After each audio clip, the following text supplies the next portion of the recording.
Two key figures that were leading some of these submarine teams was Admiral Lockwood and Christie, and their teams were quietly gathering Shout out intelligence. to Admiral Lockwood Mhm. for being the guy that crippled the Japanese war economy Yeah, because he yeah, yeah. fixed the US torpedoes. Yeah, there you go. It's probably one of the greatest achievements there. And basically their mission is to do reconnaissance, gather intelligence, rescue downed air crews, because a lot of the pilots, when they go down, it's submarines that ended up saving them. And Ozawa's fleet was operating under radio silence at this time, beyond the reach of most American aircraft, making them kind of a ghost on the American maps until the moment of contact. But unknown to Ozawa and Toyota, Mitshu's carriers had already disabled most of another person in this is Kakata's land-based air power. So he's the leader of the air forces in the area. Who was supposed to destroy 1/3 of the American air power, might add. Yeah, completely failed that. But I mean, not to his own fault, but yeah, they were incapable of actually dealing against the Americans on the land.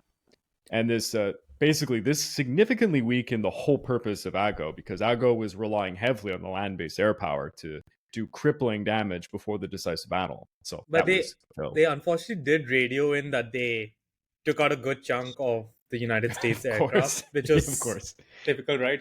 Yeah, US uses two destroyers, then the Japanese would probably report it as like like 10 what? carriers. Yeah, 8 carriers, 5 battleships, 20 cruisers gone. Yeah, even though land-based aircraft basically have no chance in hell of hitting a ship, but don't leave it to the Japanese to exaggerate.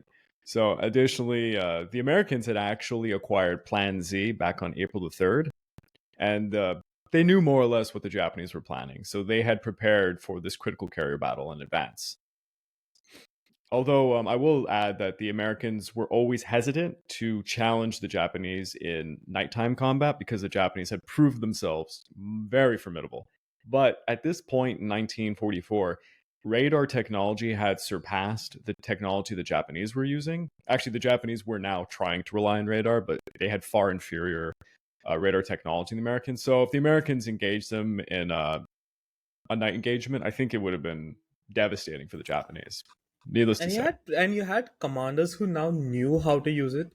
I think Yes. Commander Ali Berg being a great example right Hmm. now in World War II.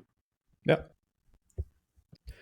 No, American reports indicated Ozawa's mobile fleet was approaching the Marianas and expected to arrive at some point on June the 19th. It's my birthday. When Spruance finally received the Happy spotting report. birthday.